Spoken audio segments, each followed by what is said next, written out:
From the heart of South Asia to the crossroads of Central Asia, from the turbulent Middle East and North Africa to the power corridors of the West, where narratives collide, perspectives matter and stories connect. This is Beyond Borders and I am Umar Khalid Bhatt. As always, during the course of the show, we'll bring you stories from across the world in a world that we consider in our show without any borders or boundaries, and bring you issues, discuss issues that are extremely pertinent in this changing 21st century. We'll begin with the top stories of the day, or as we call them, region lines.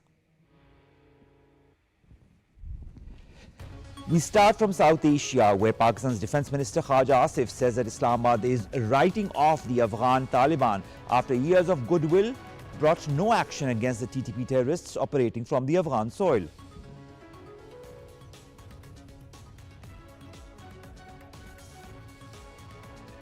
Meanwhile, Beijing says Arunachal Pradesh is a Chinese territory illegally set up by India. In a news briefing, Chinese Foreign Ministry spokesperson Mao Ning says Beijing never recognized the so-called Arunachal Pradesh and, of course, its actual name is Zangnan.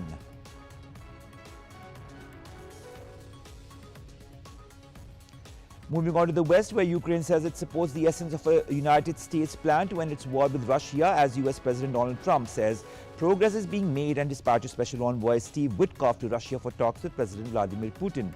Meanwhile, Russian Defense Ministry says its air defenses have intercepted 33 Ukrainian drones during attacks on the Belgorod, Vorozhne, Lipetsk and Bryansk regions.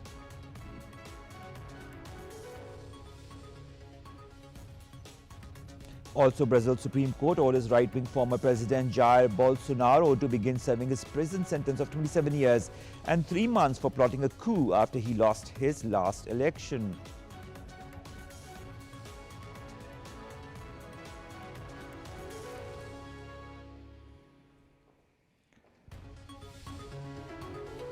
And lastly, the UN Human Rights Office says that at least 127 civilians have been killed in Lebanon in strikes by the Israeli military since the ceasefire nearly a year back, and calls for an investigation and for the truce to be respected.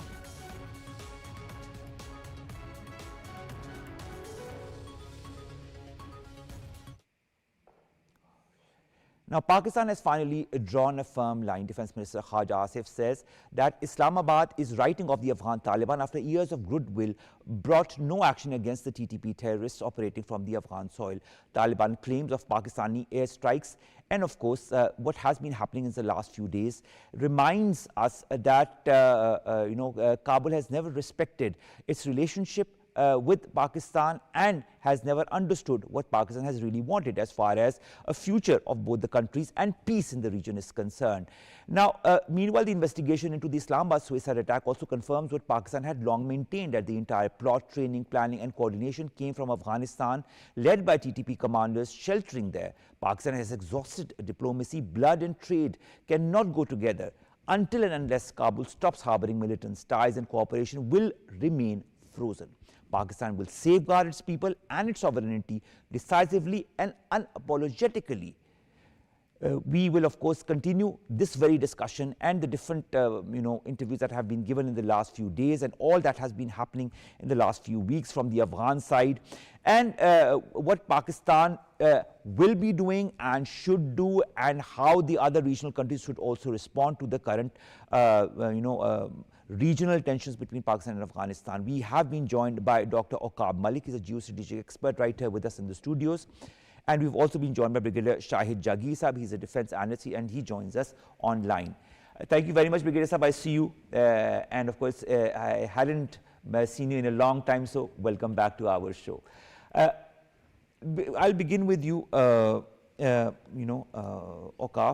How long, in your point of view, Pakistan can be expected to tolerate Afghan Taliban inaction against the TTP terrorists when Pakistan has already invested decades of hospitality, security, economic support for the Afghans? How much more should Pakistan do to make Afghanistan or the Afghan Taliban government understand the reality? I think the situation is extremely dangerous at the moment. As far as Afghanistan is concerned and Pakistan, our relationship with them has taken a nosedive very quickly, recognizing that the hospitality that we had for them, how we engaged them, supported them in many ways, to the detriment of this country and the threats that we faced. So it seems like more than anything else, a betrayal. And this is not a light word. It is a betrayal in many ways. Look at how Pakistan has supported, its brethren in Afghanistan, and how Pakistan has stood by them in the last decades. I think it's more important than that, just that. I think it comes down to, and I've mentioned this many times before, the ideological difference that we have there, though, as well, and we must recognize it. And then that also makes us understand the difference between us and them as an organized, functional state in the global community, which is what they're not acting as, not recognizing the necessity to act as a globally recognized state, because they're not globally recognized. And I think they're still acting because they've been in the field for so long, for 20 years fighting the Americans, that they still feel that they need that kind of gusto and act as if they're a ragtag group oriented towards the ousting of foreign occupation, which we are not. See, now they own a state. And in due regard, if they want recognition around the world, they must act like a state. And the biggest fear that the rest of the world had, and one of the reasons for the invasion in the first place, was their holding up and supporting non-state actors that were attacking other countries from within Afghanistan. And this is continuing. And this was the fear all along in the West especially. And we faced the brunt of this, and the brunt of our support in a way, in Pakistan. And we know how many people we lost. Over 80,000 civilians, maybe 20,000 at least. No, but the fact is, Dr. AQAB, that despite all of that, despite Pakistan going time and again to Afghanistan to make the Afghan Taliban government understand the reality of the situation, it refuses to. It says one thing and then reverses its decision. And then we hear that all the terrorism that is happening in Pakistan is Pakistan's internal problem, when all of the problem that is emanating in Pakistan is coming from the Afghan side. That is something, that is a reality that they are not accepting. Well, there is some truth to that, but there's also a time for digesting the situation. And that's what I say about an organized state in the international community would digest the information that they have about the situation and what they're doing, and recognize the fault lines that are there, recognize the consequences. Right, you talk about the fault states. lines. I'd like to ask Shahid Jaggi Sahab. Shahid Jaggi Sahab, let's talk about the fault lines. Why are the Afghan Taliban refusing to curb the activities of Fitna al-Kharij or TTP from the Afghan soil into Pakistan? What is stopping them? Thank you very much, Khalid. I'm very grateful that you invited me in my comments. Look, we need to understand the environment now. We know the environment of the last 4 decades, and as you have said very rightly, that what Pakistan has done for Afghanistan as a brotherly country and a Muslim country and a neighbor, I think it's a history. No other nation in the world has sacrificed so much, economically, politically, development-wise, and the casualties which we suffered in terms of men. Even we have sacrificed our next generation in the in this terrorism fight. So at this moment, the logical reasoning for asking the Taliban to rein in the TPP, I think there is enough logical reasoning has been done.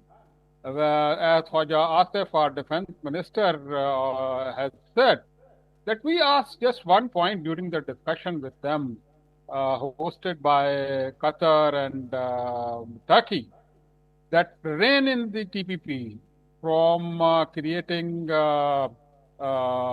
terrorism in Pakistan. But they, despite having recognized that this terrorism is being eliminated from the soil of Afghanistan, they have not been able to do anything. Pakistan has been very patient previously, that we were thinking, and the thinking was that the Afghan interim government is in the initial stage. Their foothold is not that strong that they, and we gave that time to them. We absorbed them. We, Pakistani people have sacrificed for them. But it is a high time now that their war economy, what I always used to say, the Afghanistan war economy,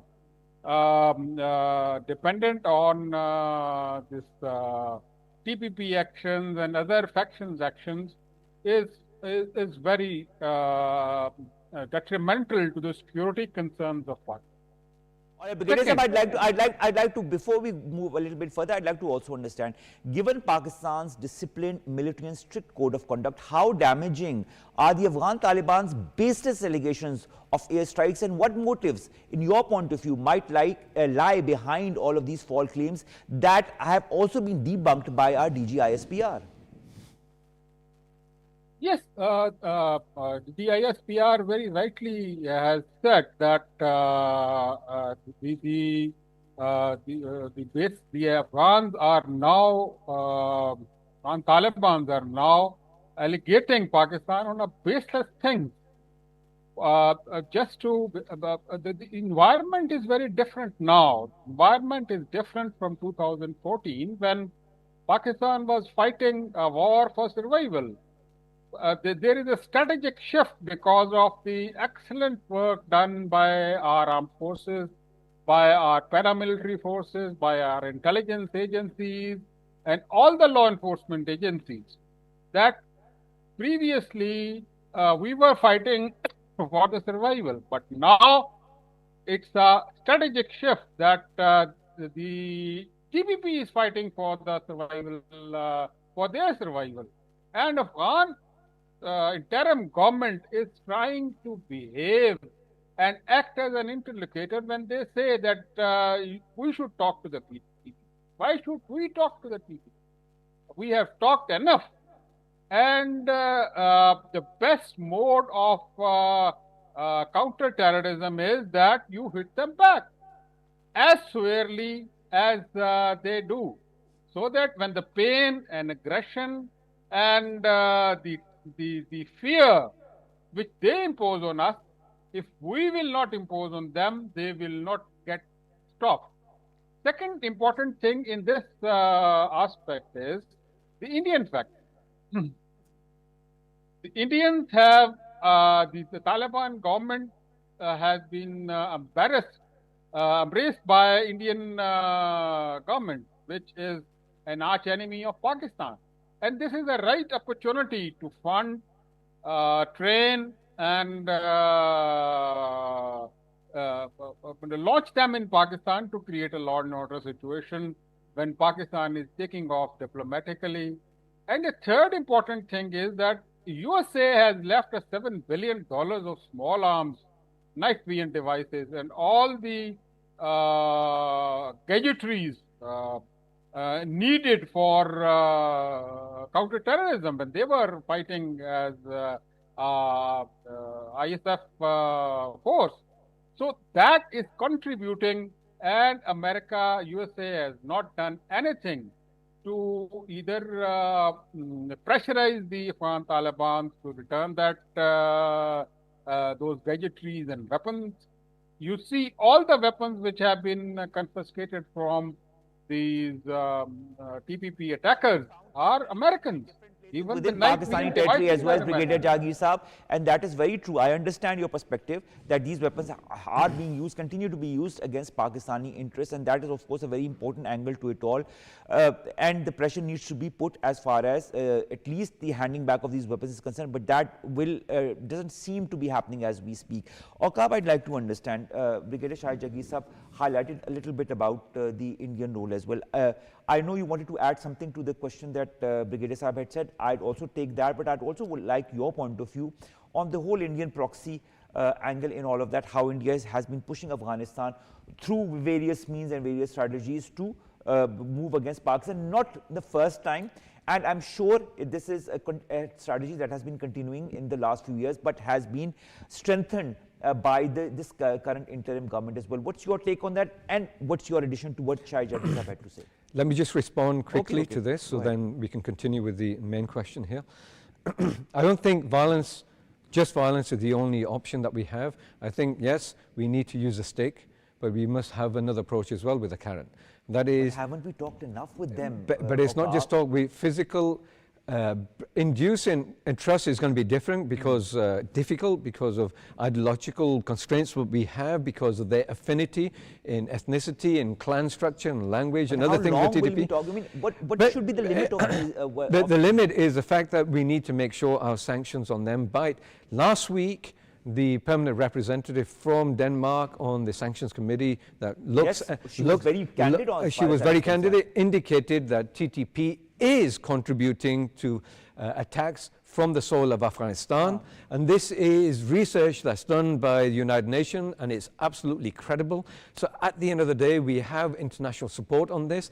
This must be used by Pakistan, especially with our neighboring region, to secure our needs and our interests, and our relationship must be strengthened, especially with the Central Asian nations, who are also looking at this very vehemently, and they're understanding, and they have fear themselves. The Afghan territory that can also work Absolutely. against them. So the idea is to close in, constraining Afghanistan, not just our border, because there are outlets elsewhere, and to have negotiation with Central Asian nations who are stable, civilized nations, who have existed for a long time, who understand how to behave in the international spectrum, and as a result, secure our partnerships with them in this respect on a united front, because we're all going to be affected by this. We are this being crisis. affected by it. And even more so, the Central Asian nations are under threat by this as well. So as a result, because it's not just TTP that are holed up in Afghanistan,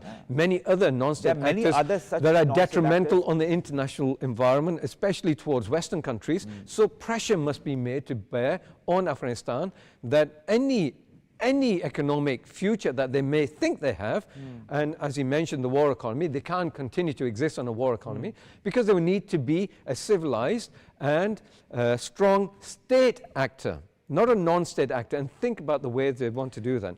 But that is also a huge question mark on them being a strong state actor or not, because that they are not really, we are not seeing more enough of that as we speak. But this is the point we're making altogether at this moment in time, is that they need to act like one, to be treated as one. Agreed. Shahid Jagir Saab, I'd like to understand from you, when Dr. AQAB talks about pressure that needs to be put on Afghanistan by other countries apart from Pakistan, how important could that role be, and which countries do you feel can exert a necessary pressure? Will they be Central Asian countries? Will that be China? Will that be Russia? Will that be the US? Which country, in your point of view, can wield the necessary pressure to change the Afghan Taliban's tactics vis-a-vis Pakistan? Look, the laws are for the people, those who are human, those who abide by the human laws. At the moment, the TPP does not abide by that. So how you can handle them? How you can take them? Now, it is important to understand the culture of the Afghan people. Now, having served in FATA in the war on terror for 2 years as a brigade commander, I am very clearly know that even in the village, which are in north and south Waziristan, they know exactly whose animal is roaming around in the village. So how can they do that? These people have it's all a money game which is going on, and TPP earns money. I'm surprised that the video clips which were shown of the suicide bomber handler in Islamabad was not asked the question that why he how much money he has got. So this is a money game going on, which is sponsored by India and many other countries. It is absolutely correct. The panelist, my worthy panelist, is absolutely correct that the countries, the United Nations, the neighboring countries should come up with the economic sanctions, and just the lip service has what has been done so far is due to the power politics going on in South Asia. And he's also right when he says that this menace of terrorism which is emanating from Afghanistan, it is not going to affect only in Pakistan in future. The Central Asian states will get affected. Iran will get affected. We know that Iran is being affected. Even I would say tomorrow India will going to be affected in this, and You're Europe right. as well. So it is. I agree on that, and that I think is a very important point from your end, Brigadier Shahjagi. But we've also been joined by Zahir Shah Shirazi, who's a senior analyst. Zahir, thank you very much to have joined us. Zahir, you have seen so many incidents that have happened recently, Islamabad, elsewhere, the FC headquarters, and the proof that the tangible proof that we've gotten of all of that being perpetrated by Afghan nationals, and behind all of this are different factions of the Fitna al-Khawarij. We've talked time and again to Afghanistan. Now even Denmark, the SCO, the UN, and all the other organizations are openly calling Afghanistan as harboring all of these non-state actors that are terrorists in nature. What now? What should be the modus operandi of the world? And why isn't the world acting sooner than later? Thank you, Umar. What Brigadier Saab was saying, I will just continue with that. First of all, now this is very much clear that a non-state actor, which is imposed on the Afghan nation, it is harboring the non-state actors which are threatening not only Pakistan, but the entire Central Asian region, China, Russia, even Iran. So I think this should be now kept in mind and very much clear that Afghan Taliban regime, it is actually supporting all those terrorist elements which are threatening Pakistan. If it's banned BLA, it's outlawed TTP, maybe they might have some enmity towards ISK and they are targeting them, but still that is also a serious threat. And the reason why the Taliban regime is supporting and colluding with all these elements, today there is a huge incident and it might be a very breaking story for your program. I think today the Afghan Taliban regime has set free more than 3,000 hardened TTP, ISK, as well as Fitna al-Khawarij and the Mangalbagh group militants who were arrested in the last government, and they had been set free. More than 400 of those, 4,300 of those rather, they have been given relief in their sentences, who they were like charged with different crimes, militancy, terrorism in the last government. So I think these militants who are now released from the jails, hundreds of thousands were released when the Afghan Taliban took over in 2021, and that was the concern of Pakistan. Not only Pakistan, but also the neighboring countries. They went there, they spoke to them that these militants are a serious threat. Now, what Pakistan should be doing? I think the United Nations Security Council is in picture, United Nations is in picture, Russia, China, Iran, even the United States know it, that what is going on in Afghanistan. It's time, I think, Pakistan should move an proper application to the United Nations Security Council as well as engage all the like-minded countries. Pakistan have given a last chance even by engaging in talks through Turkey as well as Doha, but that also failed.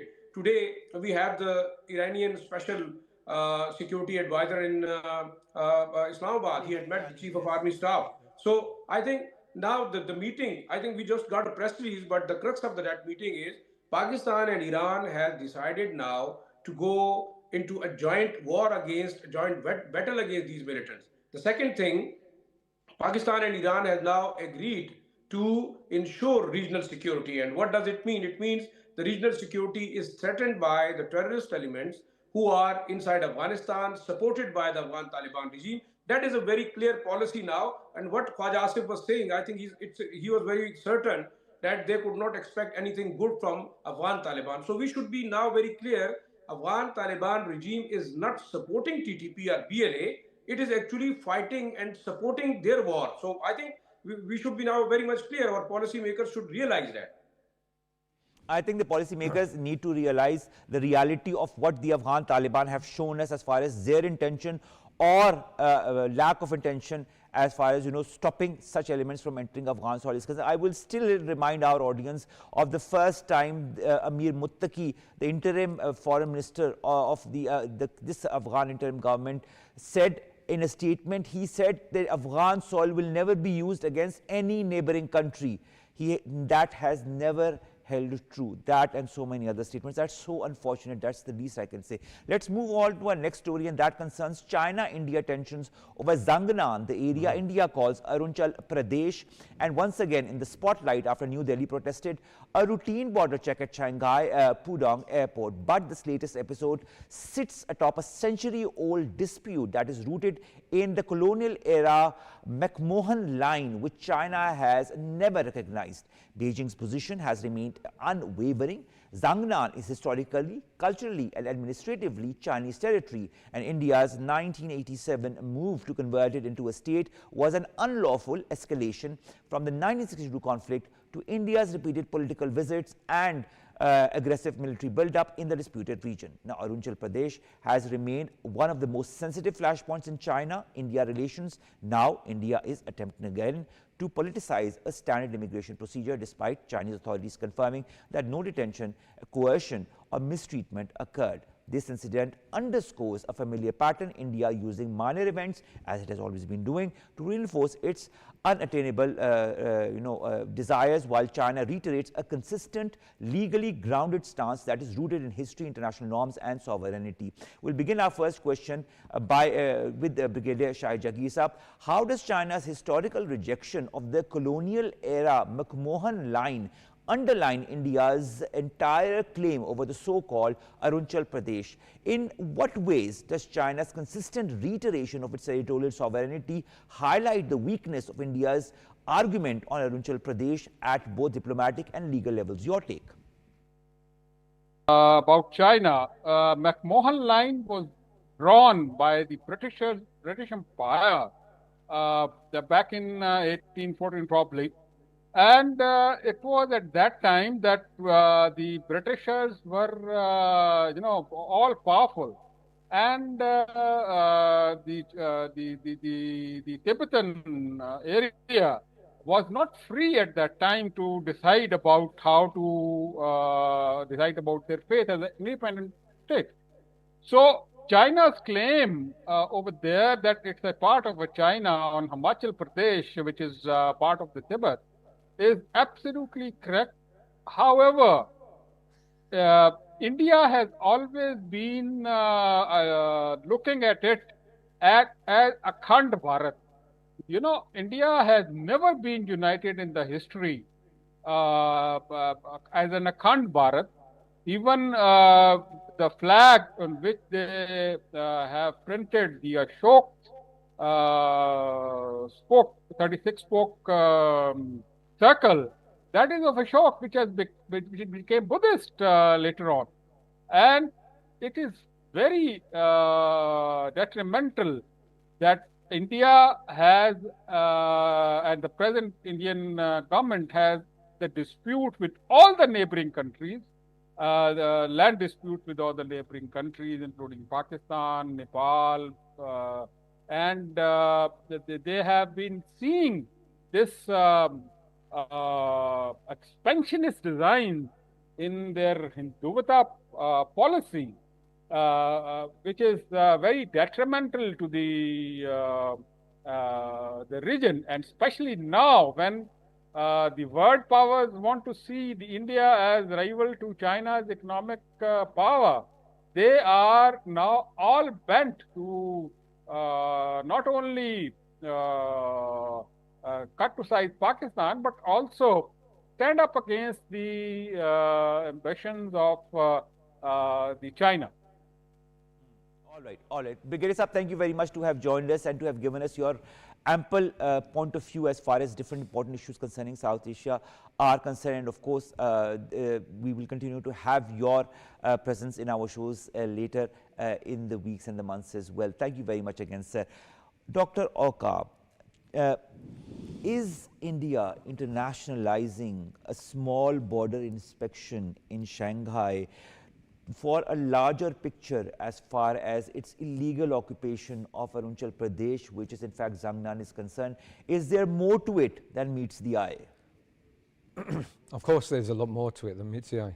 Both countries, China and India, on the areas that they hold, should I say, even though China does say that this is their own area, the whole of it, and they don't recognize Maham Line, both countries have solidified their presence through infrastructure building, military presence, and modernizing the infrastructure so they can provide adequate access throughout.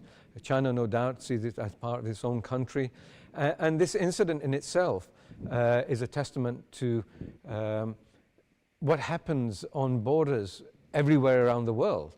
But we don't hear stories coming out of the countries to contest against border issues to such an extent when there's an individual involved because of some maybe minor but you know, the fact is, Dr. AQAB, all of this, there is a huge century-old dispute that, you know, India tries to unearth time and again through one mechanism or the other to reinforce its claim on Arunachal Pradesh, which China has been saying since, I mean, a century. This is not a 20-year-old, 30-year-old or 70-year-old conflict. This is a century-old conflict. China has never, you know, agreed to the McMahon Line, and it says it never does. It says it is culturally and, you know, administratively Chinese territory. Why has there been no solution in all of these years and decades from the Indian side? Why has there been no reconciliation in your point of view? You've also got to see another aspect, Aksai Chin. A lot of this, as far as the Indians are concerned, to highlight one aspect to raise claim on another aspect as well. There is a dispute in Aksai Chin with the Chinese and the Indians. So this is an even larger territory in that respect. And when you look at that, you look at the border issue here, there's a working border at this moment in time. Okay. Even though China does claim that, and it's got a historical precedent here, India is highlighting this issue to take pressure off other issues that it's dealing with as well. One of the things that is characteristics of many governments, but especially India, is to internationalize certain issues, to externalize external issues, in other words, because of the failings of what's happening in internal politics. And this is an ongoing scenario, especially in Modi government, where it's failing in many things in domestic politics, and as a result, taking the blame away from that and pushing on the international spectrum to divert the attention of the local domestic population. That happens a lot, and you've seen this many times, where India pushes a certain grievance or so-called grievance along another line to take off pressure of itself and its failings within the domestic issues of India. India has got so many internal problems that it is not wanting or trying to, you know, look for solutions. And what is it it's trying to do? It's trying to externalize all of this so that the attention of people's attention goes towards all the other issues that are happening. Look at a long-standing issue with the Naxalites with 350, 400 million people who are in contest with the central state. That is true. Imagine that. Much more to discuss, but we have also to ask Zahisha Shirazi a very pertinent question. How does China's reaffirmation, Zahir, of sovereignty over Zangnan demonstrate the weakness also of India's diplomatic protests and highlight the fragility of its legal argument, because it is, at the end of the day, a fragile argument? Well, I think the Indian under Modi, I think they are running away from whatever is happening inside India itself. If you see, it's this border issue is not only with China, but the Pakistani border issue is always being raised, and what is going on in the occupied Kashmir. This is a very much clear how much atrocities and human genocide is going on there. Then, if you see with Nepal, with Bangladesh, I think the same thing is happening. And a very important and pertinent thing, I think Dr. Saab mentioned the Chinese and Indian conflict about the border, but I would just go beyond that. What India is going to do on our western border, it has also been pushing up Afghan authorities to take up the issue of this controversial dividend line, whether it was like also undecided, but it was very much decided part of the partition when the British Empire had an agreement with Amir Abdurrahman, and it was declared a clear-cut border. But now you have seen on both sides, on one side in China and the other side with Pakistan, they are prompting and pushing up the Afghan Taliban regime to take up this issue of the dividend line. So I think, again, I would just support what Dr. Saab was saying, what Brigadier Saab was saying, that externalization of this issue is just, again, India after this defeat on May 9. I think it was very much clear that it is no more a regional power which can contest China. So on such like issues, it wanted to keep the mill running in media and highlight that they are so much powerful that they can contest China, they can go into some border dispute. Otherwise, I think if we go by the ground realities, I think it would not be possible even by force if it can contest the border conflict with China. Even the Pakistani authorities, I think Pakistan government is fully backing what Chinese claim have on the Indian-China borders. But actually, based on a century-old conflict, Zahir, the fact is that the reality is what it is in front of us. But India cannot, distort the reality, whether it be what is happening in Arunachal Pradesh or what is happening in Indian illegally occupied Jammu and Kashmir. It might try as much as it wants, might, use its media for whatever designs or its administration. But the fact remains the fact, and the reality remains the reality. Stay with us, Zahir Saab. Let's now take you to the West.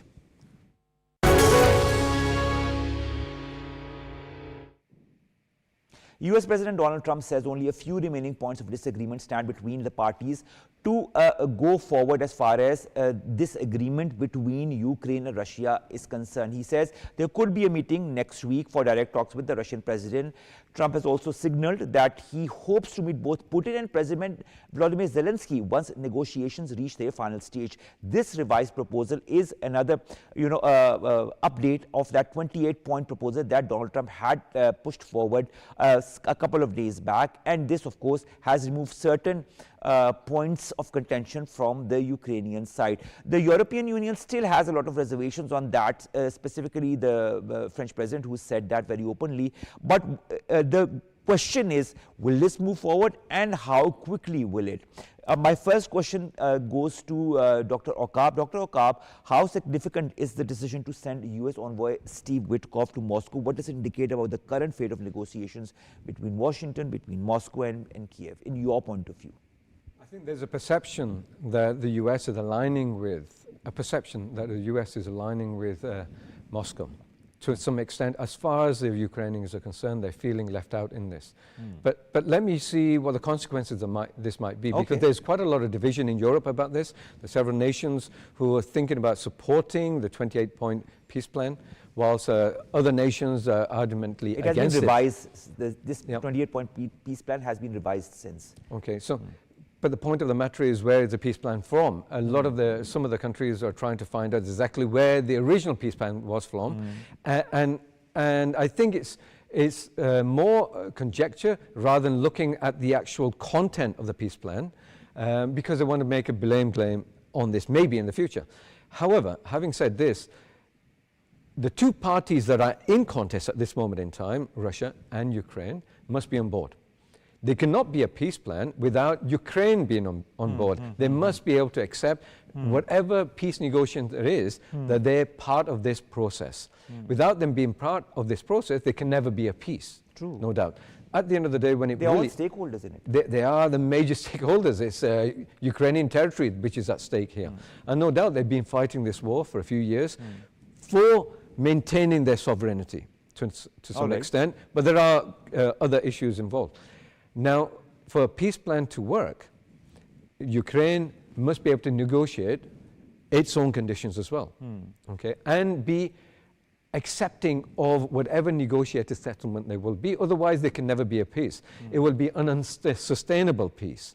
And then it could lead to further conflict later on. There's a political pressure on Zelensky from his government as well. You know, he has to report back to it as well if he wants to sustain himself politically. But there are a lot of people dying here. And we have to consider the effects of war on the economy, on the people, the civilians, the human rights abuses that are taking place on all sides, and the attacks now deeper into Russia, for example, by the Ukrainians, and utilizing drone warfare as well, which they're becoming more successful in. So this will have an impact on both countries. All right. I'll go to Zahir. Zahir, you know, both the Ukrainian sides and the US side say that there are now some common understandings on core elements of this peace plan, but there are still a lot of reservations as far as the European Union go. What are, in your point of view, the key differences between the original 28-point peace plan and now the revised plan that is being touted by the West, and of course by the US as well? And in your point of view, what are the major concerns that the EU has as far as this peace plan is concerned? Well, I think the terms and conditions which are put forward by the Trump administration, I think they are some kind of technical glitch, I think, with Zahir. So I'll put the question to Dr. AQAB. Yes, Dr. AQAB, in your point of view, what is the hesitation from the European side as far as the peace plan is concerned, and what do you feel have been the changes between the original 28-point peace plan and now this revised plan? I think they've had some input, but originally the issue was that they're not being taken seriously because Europe is being directly affected. And I think there's a sense that they want to finish this conflict off without a durable plan, durable peace. And maybe it's seen in Europe that there is a certain degree of reward for Russia for taking the territory and no backlash as far as that's concerned. So that's what the European fear is, and that could lead into further problems later on if there's any further, I wouldn't say invasion, but conflict with Russia later on. Well, who can they rely on? These coming days are extremely important as far as the future of this peace deal or any peace deal between Ukraine and Russia is concerned. Zahir, what we were talking and then we were kind of disconnected by this technical glitch. You were saying? I can't hear you, Zahir, so can you kindly unmute? All right, I think we have kind of lost Zahir Shirazi. Thank you very much, Zahir, to have joined us, and thank you very much, Dr. AQAB, to have joined us as well. We'll end with these two important stories, the first coming from the West, and let's take you there. And that is, of course, interesting and important because this comes from Brazil. And Bolsonaro, the former leader of Brazil, has now been serving his 27-year and 3-month prison sentence after the court determined that his appeals had been exhausted. Bolsonaro was found guilty of plotting a coup following his 2022 election loss to Luiz Inácio Lula da Silva and will serve his term in federal police facility in Brasilia. The court documents reveal he had been attempting to tamper with his ankle monitor using a soldering iron, later attributing the act to medication-related paranoia. The court concluded that Bolsonaro had been completely aware of plans to assault Lula and his vice president and to arrest or execute Justice Moraes. Now, he has been barred from running for office, for public office until the year 2060, and that is a very important, move as far as the judiciary in Brazil is concerned. And of course, that means that the career of Bolsonaro is more or less over. Now, let's at the end take you to the Middle East and North Africa. Now, as far as the Middle East is concerned, we all know what Israel is up to. We all know what has been happening there. We all know about the atrocities that are being perpetrated. We all also know that the United Nations Human Rights Office has called for a prompt and impartial investigation into recent Israeli strikes in Lebanon, expressing concern that they may violate international humanitarian law. The appeal follows an airstrike on the Ain al-Hilwa refugee camp, which killed at least 13 civilians, including 11 children, making it one of the deadliest incidents since the ceasefire ceasefire that had happened between Lebanon and Israel in November 2024. Now, according to the UN, Israeli attacks in Lebanon have killed more than 300 people since the ceasefire, including over 120 civilians, while ongoing air raids and military deployments have prevented reconstruction and displacement and have displaced, in fact, more than 64,000 people. The UN also has raised concerns about Israel building a wall crossing into Lebanese territory, hindering displaced families' ability to return. The situation is unfolding, and we'll be also